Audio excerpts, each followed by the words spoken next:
चल बे गधे, अब जल्दी घर भी चलेगा या यहीं रात करेगा? खाने में तो कोई कसर नहीं छोड़ता, फिर चलने में इतनी कंजूसी क्यों करता है?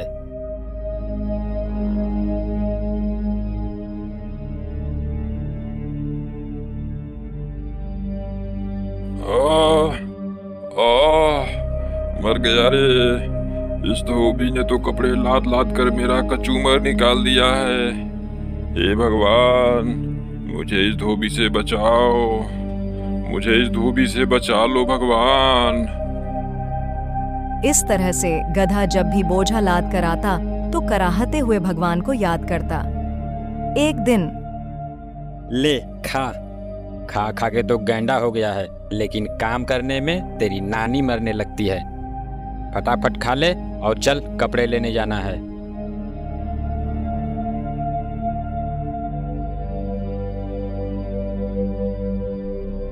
अब चलेगा भी या तेरे लिए डोली मंगाऊं?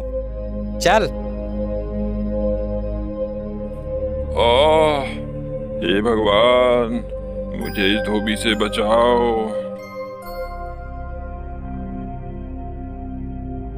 यह गधा रोज मुझे सच्चे मन से याद करता है। इसकी भक्ति ने मुझे प्रसन्न कर दिया।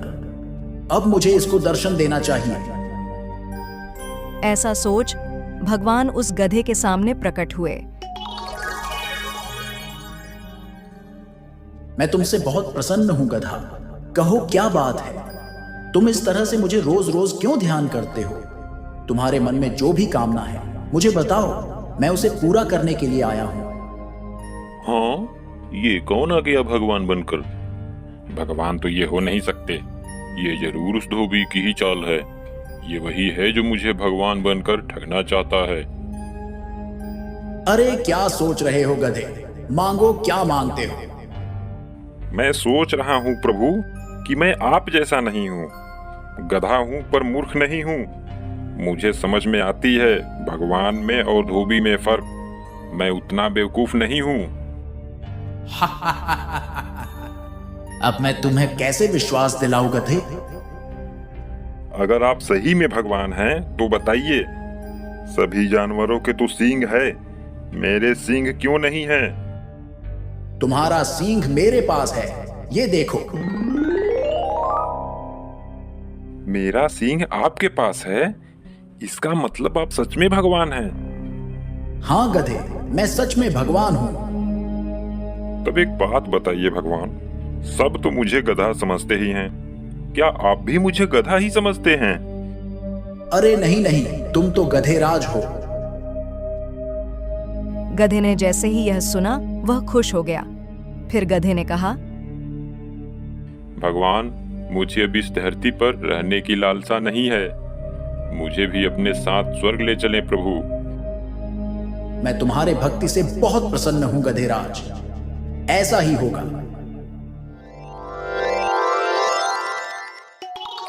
गधा भी भगवान के साथ स्वर्ग चला गया।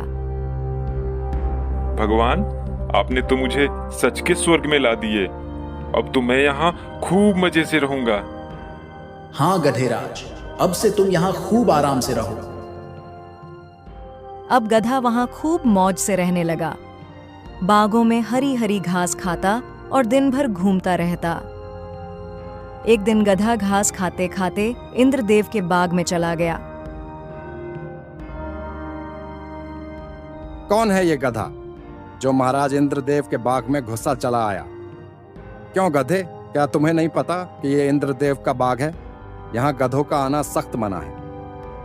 अरे अरे, मुझे नहीं पता था भाई। मैं यहाँ कोमल कोमल घास देखा तो चला आया खाने के लिए।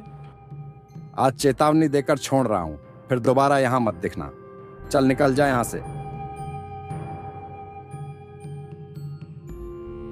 आज तो बुरा फंसा था। वो तो अच्छा हुआ कि उसने मुझे घास खाते नहीं देखा था। कुछ दिन बीतते हैं। अब गधे को वहां बहुत अकेला सा लगने लगा था। एक दिन भगवान उसका हाल चाल जानने आए। क्यों गधेराज, दिन तो मौज से बीत रहे हैं ना? वह बहुत उदास और मायूस होकर भगवान से कहता है, भगवान, मैं यहाँ बिल्कुल अकेला हूँ। मुझे मेरे साथियों की बहुत याद आ रही है। अगर उन्हें भी आप यहाँ बुला लें तो बहुत अच्छा रहेगा भगवान। जैसी तुम्हारी इच्छा गधेराज, तुम्हारे साथियों को भी बुला लाता हूं।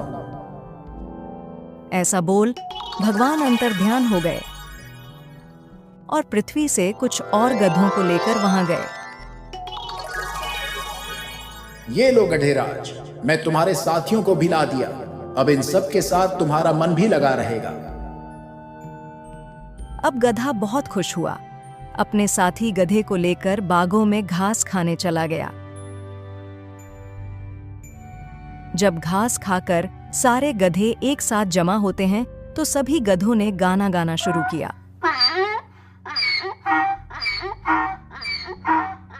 सभी गधों ने अपने आवाज से पूरे स्वर्ग को संगीतमय बना दिया। जब उसकी आवाज से स्वर्ग की शांति भंग होने लगी तो भगवान वहां आए। ये तुम क्या कर रहे हो गधेराज? तुम्हारे कारण स्वर्ग की शांति भंग हो रही है। हम तो गाना गा रहे हैं भगवान। हमारे गाने से मन को शांति मिलती है भगवान। लेकिन गधेराज, यह धरती नहीं स्वर्ग है, और यहाँ आपकी यह ढेचू ढेचू की आवाज नहीं चलेगी।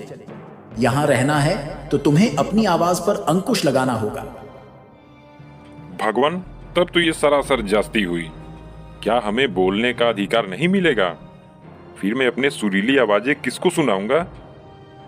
गधेराज, तुम्हारे आवाजों से हमारे ध्यानों में विघ्न पड़ रही है। ये हमारी आखिरी चेतावनी समझो और इस पर अमल करो। भगवान, अगर ऐसी बात है तो मुझे नहीं रहना है यहाँ। हमें हमारे धरती पर भेज दो। वहाँ हम लोग कम से कम आजादी से बोल तो सकते हैं। जैसी तुम्हारी इच्छा गधेराज। जब तुम्हारी इच्छा धरती पर ही जाने को है तो इसमें मैं क्या कर सकता हूँ? चलो, मैं तुम्हें धरती पर भेज देता हूँ। गधे ने जब धरती पर जाने की बात सुनी तो वह खुशी से झूमने लगा। तभी चल उठ जा गधे, कब से लगातार चिल्लाया जा रहा है, हैं? न जाने दिन में सोया सोया कौन सा सपना देखता रहता है। गधा घबरा कर उठता है। हाँ, क्या मैं ये सब सपने में देख रहा था? अब चल जल्दी से खाना खत्म कर और फिर कपड़ा लेने जाना है। और हाँ, दोबारा सो मत जाना।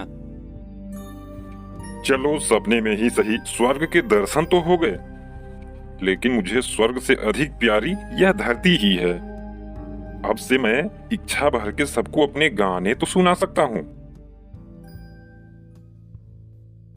मुझे उस धुएं से क्या मतलब हिरण भाई? वह तो अपना गधा भाई उस धुएं को देखकर डर गया और इधर से दौड़ते हुए जा रहा था। उसे लगा कि शायद जंगल में आग लग गई। वह अपनी जान बचाने के लिए भाग रहा था। अब तक तो वह न जाने कितनी दूर निकल गया होगा। तो तुमने उसे रोका क्यों नहीं? तुम्हें उस मूर्ख गधे को रोकना चाहिए था। भरतपुर के जंगल में कई सारे जानवर रहते थे। उनमें एक गधा भी था। गधे का मानना था कि जंगल में उसके जैसा समझदार जानवर कोई है ही नहीं। वह हर समय उटपटांग हरकत करता और बिना मतलब की बातें सोचता रहता। कभी कभी उसके सोच के चक्कर में तो जंगल के जानवर भी फंस जाते थे। एक दिन, भाई वाह, आज तो हरी हरी घास खाकर मजा आ गया। मेरा पेट तो भर ही चुका है। अब इस पेड़ की छांव में थोड़ा आराम कर लूं, फिर आगे चलूंगा। ऐसा सोच गधा पेड़ के नीचे बैठकर आराम करने लगा और आराम करते करते इधर उधर की उटपटांग बातें सोचने लगा। मेरे जैसा बुद्धिमान इस जंगल में कोई नहीं। तभी तो समस्या आने से पहले मैं उससे बचने का रास्ता निकालता हूँ। जैसे मान लेता हूँ मैं यहाँ बैठा हूँ और जंगल में आग लग जाए तो मेरा क्या होगा? मैं तो बेमौत ही झुलस के मर जाऊंगा। तभी उसकी नजर जंगल के दूसरे छोर से उठ रहे धुएं पर पड़ी। धुआं देखकर गधा घबरा गया। अरे, यह तो सचमुच जंगल में आग लग गई। इसका मतलब अब मैं मारा जाऊंगा? नहीं नहीं, इससे पहले कि आग मुझे अपनी चपेट में ले ले, मुझे यह जंगल छोड़कर किसी सुरक्षित स्थान पर भागना चाहिए। ऐसा सोच गधा घबरा कर उठा और तेजी से भागने लगा। गधे को इस तरह बेतहाशा भागते एक सियार ने उसे देखा। वह गधे को रोकते हुए पूछा, अरे क्या हुआ गधे भाई? तुम इस तरह से क्यों भागे जा रहे हो? कोई खजाना मिल गया है क्या? अरे फालतू की बातें मत करो। कोई खजाना लेकर नहीं भाग रहा मैं, अपनी जान बचाकर भाग रहा हूँ। वह देखो, पीछे जंगल में आग लगी है। इतना बोल गधा फिर भागने लगा। सियार ने देखा तो उसे कुछ दूर धुआं उठता हुआ दिखाई दिया। अरे हाँ, यहाँ तो सच में आग लगी है। धुआं देखकर सियार भी घबरा गया। उसे भी डर हो गया कि कहीं वह इस आग में घिर ना जाए। यह सोचते ही वह भी गधे के साथ भागने लगा। भागते भागते सियार को कुछ सूझता है और वह रुक जाता है। कहीं मैं गलत तो नहीं कर रहा हूँ? हो ना हो मैं कहीं उसी कहानी को तो नहीं दोहरा रहा हूँ जिसमें पेड़ से पपीता गिरने पर हिरण ने समझ लिया कि जंगल में कोई खतरनाक दानव आ गया है और बचने के लिए वह स्वयं तो भाग ही रहा था, उसके पीछे दूसरे जानवर भी बिना सोचे समझे भागे जा रहे थे। नहीं नहीं, मैं उस आग को बिना देखे यकीन नहीं करूंगा। मुझे उस धुएं के बारे में पता लगाना होगा कि आखिर वह धुआं कहाँ से और क्यों उठ रहा है। ऐसा सोच सियार उठ रहे धुएं की दिशा में चल पड़ा। कुछ दूर जाने पर उसे एक हिरण मिला। हिरण को देखकर सियार रुका और उससे पूछा, हिरण भाई, क्या तुम ये बता सकते हो कि वह धुआं कहाँ से और क्यों उठ रहा है? हिरण ने धुएं की तरफ देखकर कहा, वह धुआं तो झरने के पास से उठ रहा है। झरनों के किनारे खरगोश, लोमड़ी, बंदर और हम चारों दोस्त पिकनिक मना रहे हैं। हम लोग वहीं आग जलाकर बाटी चोखा बना रहे हैं। लकड़ियां कम होने से मैं इधर लकड़ी लेने आया था, परंतु यह सब तुम क्यों पूछ रहे हो? मुझे उस धुएं से क्या मतलब हिरण भाई?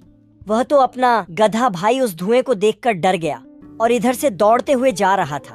उसे लगा कि शायद जंगल में आग लग गई। वह अपनी जान बचाने के लिए भाग रहा था। अब तक तो वह न जाने कितनी दूर निकल गया होगा। तो तुमने उसे रोका क्यों नहीं? तुम्हें उस मूर्ख गधे को रोकना चाहिए था। उसे रोकने की छोड़ो, एक पल के लिए तो मुझे भी उसने डरा ही दिया था। परंतु सियार भाई, यदि उसे नहीं रोका गया तो ऐसे भागते भागते सभी जानवरों को वह आतंकित करता जाएगा और जंगल में बिना मतलब की भगदड़ मच सकती है। हमें उसके पीछे जाना चाहिए और उसे रोककर सच्चाई बताना चाहिए।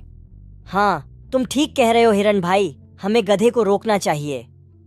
ऐसा बोल हिरण और सियार दोनों उसी दिशा की ओर दौड़े जिधर गधा भागते हुए गया था।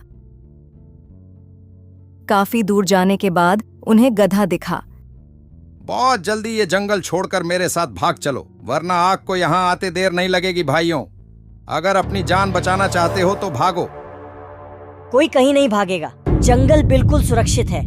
इस मूर्ख गधे की बात सुनकर तुम लोग भयभीत मत हो। जंगल में कहीं भी आग नहीं लगी है। हाँ भाइयों, हम वहीं से आ रहे हैं। मैं वहां झरने के किनारे अपने दोस्तों के साथ पिकनिक मना रहा था और उसी आग से उठ रहे धुएं को देखकर यह गधा समझ लिया कि जंगल में आग लगी है और यह बेवकूफ बिना सोच विचार किए भागने लगा। आग की वास्तविकता सुनकर गधा झेप गया और सभी जानवरों ने अब चैन की सांस ली। हिरण भाई, तुम्हारा यह काम बहुत सराहनीय है, जो समय पर आकर हमें घटने की सही जानकारी दी, वरना आग की खबर सुनकर हमारी तो सांसें ही रुक गई थीं। मुझे माफ कर दो दोस्तों, आज मेरे कारण पूरे जंगल वासियों को परेशानी का सामना करना पड़ता। मुझे मेरी गलती का एहसास हो गया है। अब से मैं वादा करता हूं कि बिना सच्चाई जाने कभी भी कोई कदम नहीं उठाऊंगा।